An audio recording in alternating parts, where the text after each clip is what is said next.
Anak-anak, ini adalah kisah azab Allah Subhanahu wa ta'ala terhadap tentara-tentara bergajah yang hendak menghancurkan Ka'bah. Siapakah mereka itu, anak-anak? Kalian ingin tahu kan? Ayo, simaklah ceritanya dalam kisah ke-16 dengan judul Kisah Abrohah dan Tentara Bergajah. Anak-anakku sekalian, semoga kalian menjadi anak-anak yang bertakwa. Abrohah telah membangun sebuah gereja di kota Son'a. Sebuah bangunan yang tinggi menjulang ditaburi dengan batu permata di setiap penjurunya.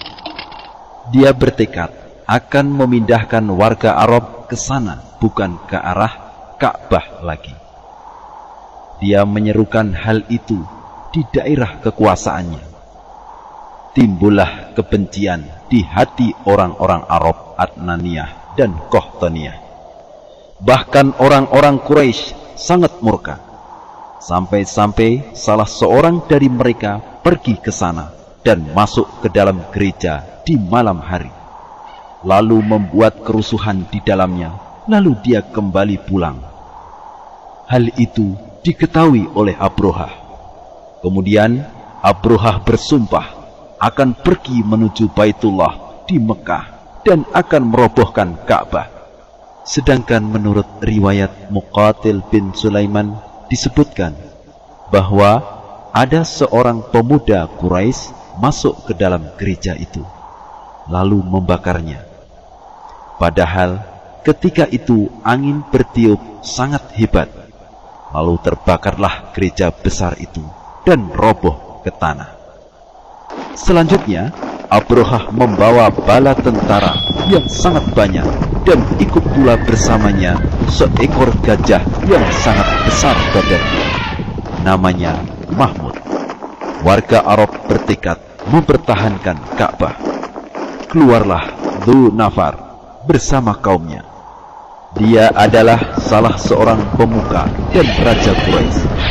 Akan tetapi dengan begitu mudah dihancurkan dan ditawan oleh Abrohah. Demikian pula halnya Nufail bin Habib al-Khathami. Dia ikut menghalangi gerakan Abrohah bersama kaumnya selama 2 bulan terus-menerus. Akan tetapi mereka pun dikalahkan oleh Abrohah. Dia menawan Nufail serta hendak membunuhnya, akan tetapi dimaafkan dan ditugaskan sebagai penunjuk jalan ke negeri Hijaz. Ketika mereka melewati kota Taif, penduduknya malah bersikap ramah dan ikut mengirimkan Abu Roghol sebagai penunjuk arah. Sedangkan ketika Abrohah dan bala tentaranya sampai di kota Al-Mughammas, yaitu suatu tempat yang dekat dengan kota Mekah, Abrohah turun. Bala tentaranya merampas harta kekayaan warga Mekah yang terdiri dari unta dan lain-lainnya. Di antara harta rampasan itu ada 200 unta milik Abdul Muttalib. Abrohah mengutus Hanatoh al-Himyari agar menangkap warga Quraisy yang paling terhormat untuk menghadap kepadanya dan memberitahukan kepada mereka bahwa bala tentara Abrohah tidak datang untuk memerangi mereka kecuali bila mereka menghalangi. Hanatoh pun datang membawa Abdul Muttalib. Abrohah menghormatinya dan turun dari kursinya, lalu duduk bersama di atas permadani dan bertanya kepadanya melalui penerjemahnya tentang keinginannya. Abdul Muttalib menjawab, "Aku hanya ingin Anda mengembalikan 200 unta kepunyaanku." Abrohah berkata, "Aku sangat heran dengan pandanganmu ini, dan perkataanmu itu telah membuatku tidak suka kepadamu. Apakah engkau mengajak aku membicarakan 200 ekor unta milikmu yang telah aku ambil, dan engkau lupakan rumah yang merupakan simbol agamamu dan simbol agama nenek moyangmu?" Padahal aku datang untuk menghancurkannya dan engkau tidak membicarakannya denganku. Abdul Muttalib menjawab, sesungguhnya aku adalah pemilik unta-unta itu, sedangkan rumah itu ada yang memilikinya, yakni Allah. Dan dia, yakni Allah sendiri, yang akan mempertahankannya. Abrohah berkata, dia takkan sanggup menghalangiku. Abdul Muttalib menjawab, kamu akan berurusan dengannya. Setelah itu, Abrohah mengembalikan unta-unta tadi kepada Abdul Muttalib. Kemudian, dia menemui warga Quraisy dan memerintahkan mereka untuk berlindung di puncak gunung-gunung Mekah, sebab khawatir mereka akan ditimpa amukan bala tentara Abrohah. Selanjutnya, dia berdiri dengan beberapa warga Quraisy berdoa kepada Allah. Abdul Muttalib memegang pintu Ka'bah dan berkata, tidak ada kesedihan. Sesungguhnya seseorang telah mempertahankan miliknya, maka pertahankanlah milikmu. Kekuatan dan muslihat mereka semua tidak akan pernah mungkin mengalahkan tipu dayamu. Ketika Abrohah mempersiapkan gajahnya dan mengarahkannya ke kota Mekah, datanglah Nufail bin Habib dan berdiri di samping gajah itu. Lalu ia memegang telinga gajah sambil mengatakan, mogoklah, hai Mahmud, kembalilah ke tempat dari mana kamu datang, sebab kamu kini berada di negeri Allah yang haram. Kemudian dia pun melepaskan tangannya dari telinga gajah itu. Tidak lama kemudian, gajah itu mogok. Nufail segera pergi dan berlari kencang hingga tiba di puncak gunung dan menyatu dengan orang Quraisy. Adapun tentara bergajah, mereka memukuli gajah itu agar berdiri, namun tetap tidak mau. Bila mereka mengarahkan ke arah selain Ka'bah, gajah itu mau pergi. Tetapi bila diarahkan ke arah Baitullah yang mulia, gajah itu pun mogok. Al-Waqidi meriwayatkan, ketika pasukan bergajah berusaha masuk ke tanah haram dan mempersiapkan gajah-gajahnya, maka tidaklah mereka mengarahkan gajah-gajah itu ke semua arah kecuali akan lari. Namun, jika diarahkan ke tanah haram Baitullah, maka gajah-gajah akan mogok dan bersuara keras. Lantas Abrohah menaiki punggung gajah, seraya membentak dan memukulinya untuk memaksanya masuk ke tanah haram, dan hal itu berlangsung sekian lamanya. Sedangkan Abdul Muttalib dan beberapa orang Mekah serta para pembesar Mekah berada di atas Gua Hira, melihat perbuatan tentara bergajah dan menyaksikan pula keanehan gajah-gajah tadi.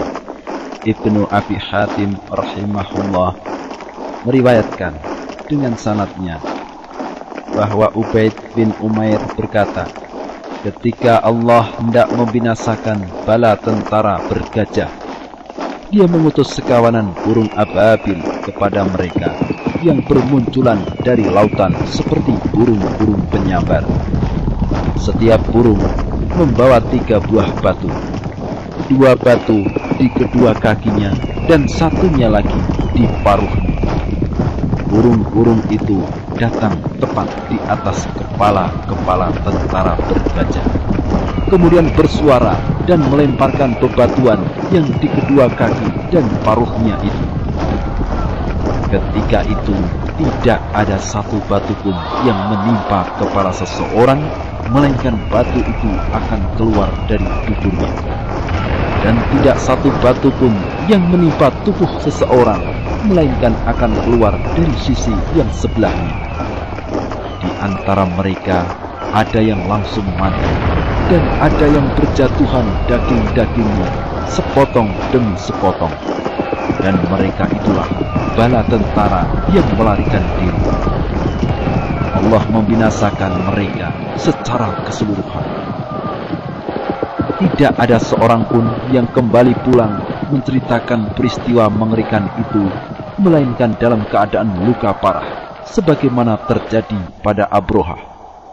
Daging dan anggota tubuhnya berjatuhan, sepotong demi sepotong, satu jari demi satu jari. Ketika sampai di negerinya Son'a, hatinya terbelah. Dia mati setelah menceritakan kejadian yang menimpa pasukannya. Muqatil bin Sulaiman menyebutkan bahwa tidak semua pasukan bergajah itu mati di tempat. Namun ada yang lari berhamburan, mencari jalan dan bertanya kepada Nufail agar ditunjukkan jalan pulang. Saat itu Nufail berada di atas gunung bersama orang-orang Quraisy dan Arab Hijaz, melihat azab yang Allah Subhanahu wa ta'ala turunkan kepada bala tentara gajah. Dikala itu Nufail bersair, "Di mana tempat lari, padahal ilah mencari. Orang-orang Asram atau tentara gajah kalah dan tiada menang. Orang-orang Quraisy mendapatkan harta yang melimpah ruah yang dirampas dari pasukan bergajah beserta apa yang mereka bawa. Sedangkan Abdul Muttalib sendiri mendapatkan emas sepenuh lubang."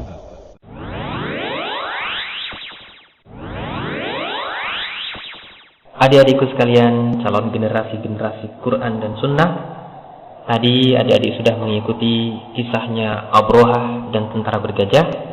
Maka sekarang adik-adik akan menyimak faidah-faidah dari kisah-kisah Abrohah dan tentara bergajah. Adik-adikku sekalian, faidah yang pertama, adik-adik harus tahu bahwa Ka'bah adalah rumah Allah yang dimuliakan oleh umat Islam. Di mana Ka'bah, adik-adik sekalian? Di mana letaknya Ka'bah? Betul sekali, Ka'bah itu berada di Makkah, Saudi Arabia. Kemudian pelajaran yang kedua, kita tidak boleh berbuat kerusakan di muka bumi ini. Kerusakan bentuk apapun tidak boleh kita lakukan di muka bumi ini, karena Allah Subhanahu wa ta'ala telah melarang kita dari berbuat kerusakan di muka bumi. Berikutnya, faedah yang ketiga, kita dilarang untuk bantu-membantu dan tolong-menolong dalam perbuatan dosa dan permusuhan, sebagaimana membantu Abrohah untuk menghancurkan Ka'bah. Maka kita tidak boleh membantu perkara-perkara yang seperti itu. Jadi perkara-perkara dosa dan permusuhan kita tidak boleh untuk menolongnya. Berikutnya, faedah yang keempat adalah Ka'bah adalah rumahnya Allah Subhanahu wa ta'ala dan Allah yang akan menjaganya. Sehingga kalau ada orang-orang yang akan menghancurkan Ka'bah sebagaimana Abrohah, maka Allah yang akan menjaga Ka'bah. Jadi orang-orang yang akan menghancurkan Ka'bah akan Allah timpakan azab kepada mereka. Karena pada faedah yang kelima, bahwa Allah Subhanahu wa ta'ala pasti akan menghinakan musuh-musuhnya dengan mendatangkan azab yang pedih bagi mereka. Kemudian adik-adik sekalian, faedah yang keenam, Allah itu maha kuasa atas segala sesuatu. Allah itu berkuasa atas segala sesuatu. Jadi segala sesuatu itu berada di atas kekuasaan Allah Subhanahu wa ta'ala. Demikianlah tadi adikku sekalian faedah dari kisah Abrohah dan tentara bergajah.